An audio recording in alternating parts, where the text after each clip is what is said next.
Shalom Bapak Ibu, Saudara-saudara yang diberkati oleh Tuhan.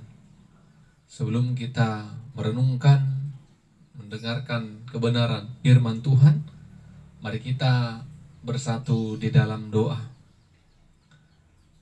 Segala puji syukur, hormat, kemuliaan kami sampaikan kepadamu ya Tuhan. Tuhan yang menyelamatkan, Tuhan yang mengasihi dan memelihara kehidupan kami sampai pada saat ini. Kami bersyukur Roh-Mu terus menuntun kami untuk bisa hidup menyukakan hati Tuhan dengan rindu, taat, setia, dengar-dengaran kebenaran firman-Mu. Roh-Mu yang kudus menolong kami, memimpin dan mengajar-ajari kami untuk boleh mengerti, memahami dan melakukan kebenaran Tuhan. Dalam nama Yesus kami berdoa dan mengucap syukur kepada Tuhan. Amin. Ibu bapak saudara-saudara yang dikasihi oleh Tuhan, firman Tuhan menyapa kita pada saat ini dari Yohanes pasal 3 ayat 22 sampai 30. Yohanes pasal 3 ayat 22 sampai ayatnya yang ke-30. Kami akan bacakan firman Tuhan bagi kita. Demikianlah firman-Nya. Sesudah itu Yesus pergi dengan murid-muridnya ke tanah Yudea, dan ia diam di sana bersama-sama mereka dan membaptis. Akan tetapi Yohanes pun membaptis juga di Ainon, dekat Salim, sebab di situ banyak air dan orang-orang datang ke situ untuk dibaptis. Sebab pada waktu itu Yohanes belum dimasukkan ke dalam penjara. Maka timbullah perselisihan di antara murid-murid Yohanes dengan seorang Yahudi tentang penyucian. Lalu mereka datang kepada Yohanes dan berkata kepadanya, "Rabi, orang yang bersama dengan engkau di seberang sungai Yordan, dan yang tentang dia engkau telah memberi kesaksian. Dia membaptis juga dan semua orang pergi kepadanya." Jawab Yohanes, "Tidak ada seorang pun yang dapat mengambil sesuatu bagi dirinya kalau tidak dikaruniakan kepadanya dari sorga. Kamu sendiri dapat memberi kesaksian bahwa aku telah berkata, Aku bukan Mesias, tapi aku diutus untuk mendahuluinya. Yang empunya mempelai perempuan, ialah mempelai laki-laki. Tetapi sahabat mempelai laki-laki yang berdiri dekat dia dan yang mendengarkannya sangat bersuka cita mendengar suara mempelai laki-laki itu. Itulah sukacitaku. Dan sekarang sukacitaku itu penuh. Ia harus makin besar, tetapi aku harus makin kecil. Amin." Bapak Ibu saudara-saudara yang diberkati oleh kebenaran firman Tuhan. Tema kebenaran firman Tuhan bagi kita pada saat ini, Yesus harus makin besar, tetapi aku harus makin kecil. Yesus harus makin besar, tetapi aku harus makin kecil. Bapak Ibu yang diberkati oleh Tuhan, sering kita melihat, bertemu, atau menjumpai orang-orang yang hidupnya haus akan pujian, haus akan sanjungan. Terlebih ketika hidupnya melakukan hal yang baik menurutnya, dia akan coba apa yang dia lakukan itu dibandingkannya dengan orang-orang yang ada di sekitarnya. Dalam artian dia mau katakan pekerjaannya itu lebih baik, pekerjaannya itu lebih bagus dari orang-orang yang ada di sekitarnya. Bahkan ada orang yang sampai menjatuhkan, menjelekkan orang lain agar namanya itu harum, agar namanya itu terkesan dalam kehidupan orang lain. Bapak Ibu yang diberkati oleh Tuhan, semua itu dia lakukan, dia kerjakan demi sebuah pujian dan sanjungan oleh orang lain. Dia tega membuat nama orang lain buruk, jelek. Yang penting namanya muncul ke permukaan. Bahkan Bapak Ibu yang diberkati Tuhan, ada juga sebagian pelayan-pelayan gereja yang melayani di gereja. Tanda kutip sebagian, bukan semua pelayan. Yang mau melayani, tetapi ketika dia melakukan pelayanan sering terkesan sombong, angkuh, bahkan menonjolkan dirinya dibandingkan dengan teman-teman sepelayanannya. Merasa kalau dirinya yang paling hebat, paling berkuasa. Sehingga ini yang menjadi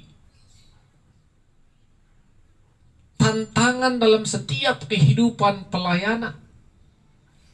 Ketika kita melayani merasa paling hebat, paling super, punya power, yang sering kita kerjakan adalah menunjukkan keakuan kita. Padahal Bapak Ibu yang diberkati Tuhan, kalau itu yang terjadi, kita harus koreksi diri kita masing-masing.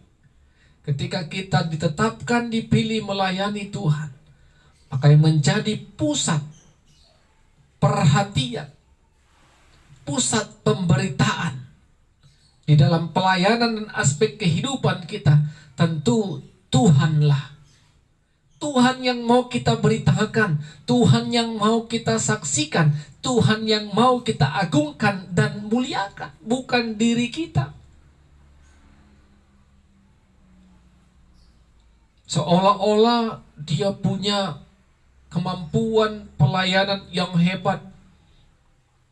Di segala bidang dia mampu.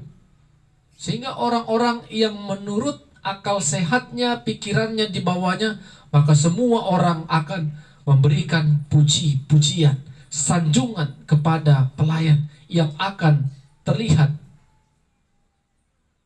baik dari teman-temannya. Bapak Ibu yang diberkati Tuhan, itulah yang mau kita renungkan, gumulkan dari tema ini. Yesus harus makin besar, tapi aku harus makin kecil. Itu yang dikatakan oleh Yohanes Pembaptis pada teks ini, Bapak Ibu yang diberkati Tuhan.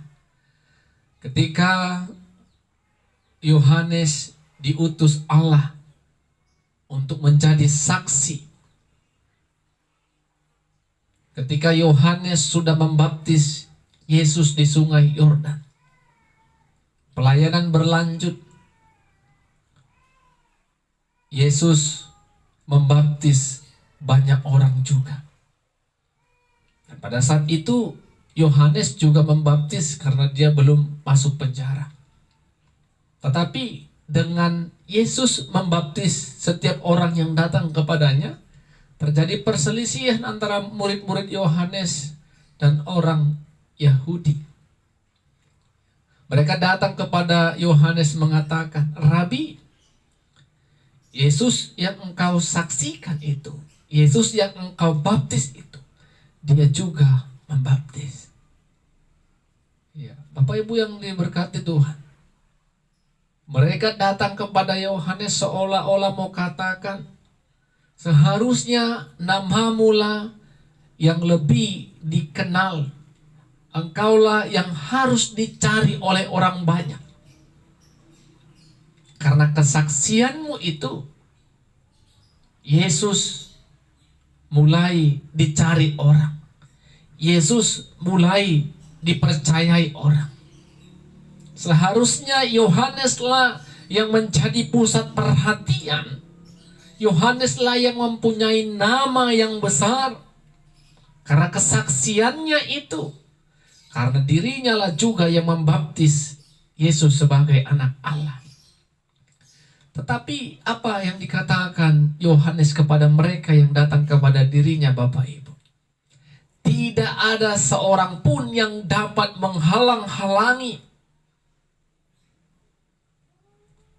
Karena itu semua telah dikaruniakan Allah kepada Yesus dari surga. Jadi Bapak Ibu yang diberkati Tuhan, semua itu adalah pekerjaan Roh Tuhan. Jadi bagi Yohanes, kalau orang banyak lebih mendengar apa yang disaksikan, apa yang disampaikan oleh Yesus, karena itulah tujuan utama kesaksian dari Yohanes itu sendiri. Yohanes hanya diutus Allah untuk mempersiapkan jalan bagi Yesus. Jadi Bapak Ibu yang diberkati Tuhan, Yohanes juga katakan Yesus itu berasal dari surga. Di segala sesuatu telah dikaruniakan Bapa, dikaruniakan Allah kepada Yesus. Jadi tidak ada perlu rasa iri, kecewa, karena memang Yohanes diutus Allah hanya sebagai saksi, titik. Cukup, tidak lebih. Namanya saksi. Apakah saksi lebih hebat daripada yang disaksikan? Itu menurut akal pikiran manusia. Tetapi bagi Yohanes, yang disaksikan itu, nama yang disaksikan itu, itulah yang harus muncul ke permukaan. Sehingga Yohanes katakan, ia harus makin besar, tetapi aku harus makin kecil. Nama Yesus semakin besar, dikenal dan dipercayai banyak orang, tetapi biarlah namaku semakin surut dan kecil. Statement iman, kepercayaan yang sungguh luar biasa yang dikatakan oleh Yohanes Pembaptis. Dia mau katakan, biarlah Yesus semakin besar, aku harus semakin kecil, sama seperti tema kita pada saat ini. Bapak Ibu yang diberkati Tuhan, apa yang mau kita renungkan dari kebenaran Tuhan pada saat ini?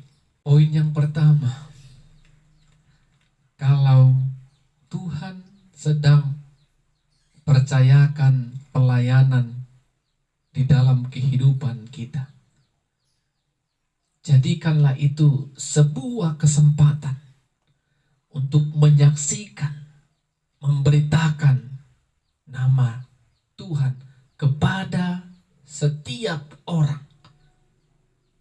Baik itu dalam dunia pelayanan kita, baik itu dalam setiap aspek kehidupan kita bermasyarakat dan bersosial.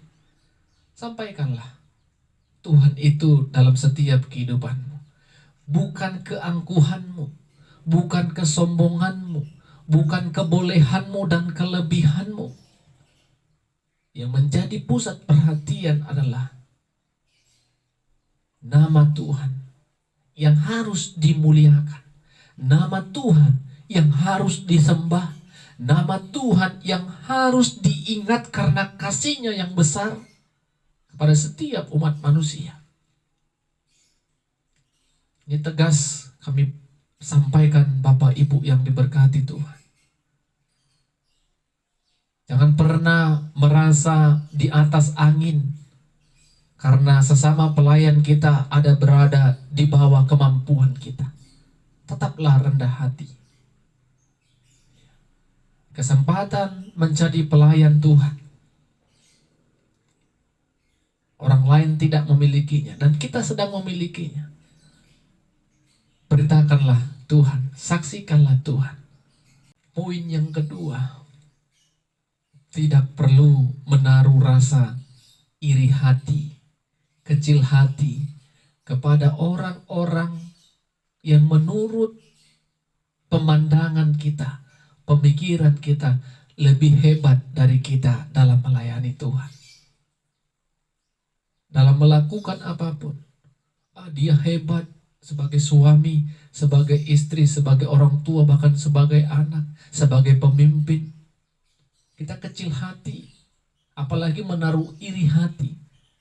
Yang terpenting Bapak Ibu yang diberkati Tuhan, walaupun yang kita kerjakan tidak sehebat mereka yang mengerjakannya, ingatlah, kita sedang melayani Tuhan, menyenangkan hati Tuhan, menyukakan hati Tuhan. Kita tidak penting nama kita dikenal oleh dunia, tetapi nama Tuhanlah yang menjadi pusat pemberitaan kita. Nama Tuhanlah yang mau kita saksikan. Kalau Tuhan senang, kecil pun pelayanan kita, kecil pun tanggung jawab yang sedang Tuhan percayakan bagi kita, itu kita kerjakan dengan taat dan setia. Nama Tuhan dipermuliakan. Dan poin yang terakhir, Ibu Bapak, Saudara-saudara, tidak ada masalah bagi kita ketika kita melakukan tanggung jawab dalam keluarga, pekerjaan, sosial, masyarakat, terlebih dalam pelayanan. Ketika kita melakukan dan dipercayakan pekerjaan tanggung jawab yang kecil, kerjakanlah itu dengan setia dan taat. Lakukanlah itu dengan pertolongan Tuhan. Karena yang sedang kita kerjakan, yang sedang kita lakukan, yang sedang mau kita saksikan, agar semua orang menyaksikan bahwa kehidupan kita adalah kehidupan yang mau menyaksikan Kristus yang telah menyelamatkan hidup kita. Kita menjadi teladan karena Kristus juga memberikan teladan bagi kita. Sebaliknya kita harus bergerak, memberikan teladan, bertumbuh dan berbuah. Jangan kecil hati, jangan kecewa, jangan mempersalahkan dirimu karena kita tidak punya kebolehan, kelebihan dari orang lain. Kerjakanlah. Setiap orang mempunyai potensi yang baik yang telah dianugerahkan Tuhan dalam kehidupan kita. Kita kembangkan. Tapi ingatlah, ketika potensi itu mulai berkembang, tetaplah rendah hati, tetaplah saksikan, beritakan Tuhan dalam hidupmu. Amin, kita berdoa. Terima kasih Tuhan buat kebaikan dan kemurahan Tuhan bagi kami. Kami boleh belajar dari kebenaran firman Tuhan. Kami diingatkan terlebih dalam dunia pelayanan, harus kami saksikan Kristus sebagai Tuhan dan Juru Selamat kami. Pusat pemberitaan kami hanyalah nama Tuhan. Ampunkan kami Tuhan kalau selama ini kami menyombongkan diri kami. Ketika Tuhan bersama dengan kami, menaruh hati yang terus hidup dalam ketetapan Tuhan, kami belajar dan mempertahankan kerendahan hati kami. Semuanya itu untuk kemuliaan Tuhan. Kami percaya segala kebaikan, potensi yang Tuhan berikan bagi kami, semua tujuannya untuk memuji-muji dan memuliakan nama Tuhan. Jauhkan kesombongan, iri hati, hidup pesimis dalam kehidupan kami. Dalam nama Yesus yang berdoa dan bersyukur. Amin. Shalom, Tuhan Yesus memberkati kita semua. Shalom Bapak Ibu yang diberkati Tuhan. Sebelum kita merenungkan kebenaran firman Tuhan, kita bersatu di dalam doa.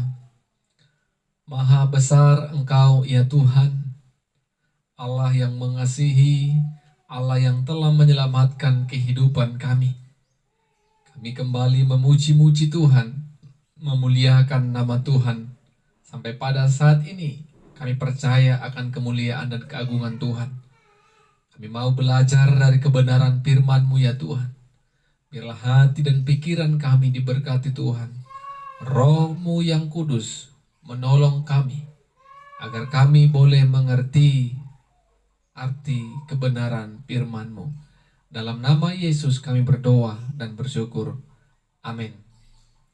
Bapak Ibu Saudara-saudara yang dikasihi dan diberkati Tuhan, firman Tuhan yang menyapa kita pada saat ini dari Yeremia pasal 31 ayat 35 sampai 37. Yeremia pasal 31 ayat 35 sampai 37.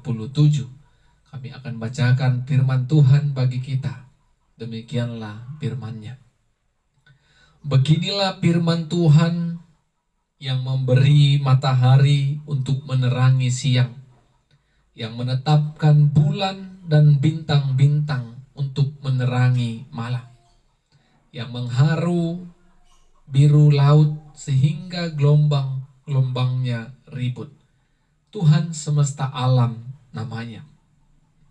Sesungguhnya seperti ketetapan-ketetapan ini tidak akan beralih dari hadapanku. Demikianlah firman Tuhan. Demikianlah keturunan Israel juga tidak akan berhenti menjadi bangsa di hadapanku untuk sepanjang waktu. Beginilah firman Tuhan. Sesungguhnya seperti langit di atas tidak teratur, tidak terukur, dan dasar-dasar bumi di bawah tidak terselidiki, demikian juga aku tidak akan menolak segala keturunan Israel, karena segala apa yang dilakukan mereka. Demikianlah firman Tuhan. Amin. Bapak Ibu yang diberkati Tuhan, tema kebenaran firman Tuhan bagi kita pada saat ini, ketetapan Tuhan tidak akan berubah. Ketetapan Tuhan tidak akan berubah. Manusia sering sekali mengalami yang namanya perubahan hidup. Perubahan yang kami maksud adalah Bapak Ibu, saudara-saudara, sering kita mengalami atau sering kita menyaksikan yang dialami oleh orang-orang di sekitar kita. Yang tadinya kita mengenal orang itu begitu sangat baik, sewaktu-waktu bisa berubah menjadi orang yang jahat. Itu contoh yang pertama. Contoh yang berikutnya, yang dulunya dia menjadi sahabat kita atau sahabat orang lain, di waktu-waktu yang akan itu bisa berubah menjadi musuh atau lawannya. Atau karena kita mengalami kekurangan, kehancuran, kegagalan, maka perlahan-lahan sahabat kita tadi itu meninggalkan kita untuk selama-lamanya. Yang dulunya kita dekat, itulah perubahannya. Yang baik jadi jahat, yang sahabat jadi musuh, lawan, atau kita ditinggalkan oleh mereka. Sangat berbeda dengan Tuhan Allah. Allah yang kita percayai adalah Allah yang kekal, tetap selama-lamanya. Apanya yang tetap Bapak Ibu? Apanya yang kekal? Tentu kita imani kasih-Nya kekal, kasih-Nya tetap dan tidak akan berubah bagi setiap orang yang menaruh harapan kepada Dia. Walaupun terkadang kita mendapatkan hukuman dari Allah, itu bukan karena Allah tidak mengasihi kita. Kita mendapatkan hukuman karena memang pelanggaran dosa yang kita perbuat. Tetapi karena Allah juga tidak akan pernah berubah. Ketetapan Tuhan tidak berubah. Walaupun kita hidup dalam hukuman, Allah tetap menaruh kasih kepada kita. Sama seperti iman kita dari awal tadi. Allah itu kekal, Allah itu tetap dan tidak akan berubah sampai selama-lamanya. Hal itulah yang terjadi dari kebenaran firman Tuhan yang sedang kita gumulkan, renungkan bersama pada saat ini. Nabi Yeremia tegas mengatakan bagaimana ketika Allah menciptakan segala sesuatu di tengah-tengah muka bumi ini, ketetapannya dapat dilihat dari ciptaannya yang semula sampai sekarang tidak berubah fungsi. Matahari yang diberi untuk menerangi siang. Bulan yang ditetapkan untuk menerangi malam. Bahkan bintang-bintang di langit pun untuk menerangi malam. Itu semua tidak akan berubah. Itu semua tidak akan beralih fungsinya. Sampai kapanpun matahari akan terus berfungsi untuk menerangi siang. Bulan dan bintang akan menerangi yang namanya malam. Tidak akan pernah beralih. Akan tetap sampai kedatangan Tuhan. Demikianlah juga kasih Allah kepada umat Israel. Kasih Allah tidak akan pernah beralih. Sehingga firman Tuhan yang disampaikan Yeremia, kalau umat Allah, bangsa Israel akan menjadi umatnya sepanjang waktu. Bukan hanya itu, umat Allah juga, segala keturunan Israel juga akan menjadi umat Tuhan. Walaupun segala perbuatan yang mereka lakukan. Itu mau mengatakan Bapak Ibu yang diberkati Tuhan, walaupun terus hidup bangsa Israel pada saat itu melakukan kejahatan, mereka dibuang ke pembuangan dan mereka dibebaskan dari pembuangan. Semua itu karena Allah mengasihi mereka. Allah tidak akan membiarkan mereka karena ketetapannya jelas. Allah akan terus memberkati umat pilihannya. Tidak akan pernah berubah. Kasih setia Tuhan itu sepanjang waktu, sepanjang masa. Bapak Ibu yang diberkati Tuhan, apa yang boleh kita renungkan dari kebenaran firman Tuhan pada saat ini? Poin yang pertama, ingat akan kasih Allah yang kekal, tetap selama-lamanya. Walaupun kita ibu bapak saudara-saudara yang terkasih hidup di dalam keberdosaan, tetapi lihatlah Allah yang mengasihi kita dari semula mengutus anaknya yang tunggal, Kristus Yesus, sebagai penebus dosa kita. Semuanya itu karena kasih Allah kepada kita, sehingga kita beroleh keselamatan. Walaupun kita sebenarnya tidak layak, tidak pantas untuk diselamatkan karena dosa kita, tetapi kasih itu menerobos. Kasih itu membebaskan dan menyelamatkan setiap hidup orang manusia yang berdosa. Kita harus ingat itu, kasih Allah besar. Kasih Allah tetap dalam kehidupan kita. Anaknya yang tunggal adalah salah satu bukti kalau Allah menaruh kasih yang tidak pernah akan berubah. Poin yang kedua, kalaupun Bapak Ibu dan kita semua saudara-saudara sedang dipase dalam penderitaan, kesulitan, kekecewaan, atau kegagalan, jangan pernah berprasangka buruk kepada rencana Tuhan. Seolah-olah Tuhan tidak lagi bersama dengan kita. Seolah-olah Tuhan telah meninggalkan kita. Bukan. Tetapi Tuhan sedang membentuk kita,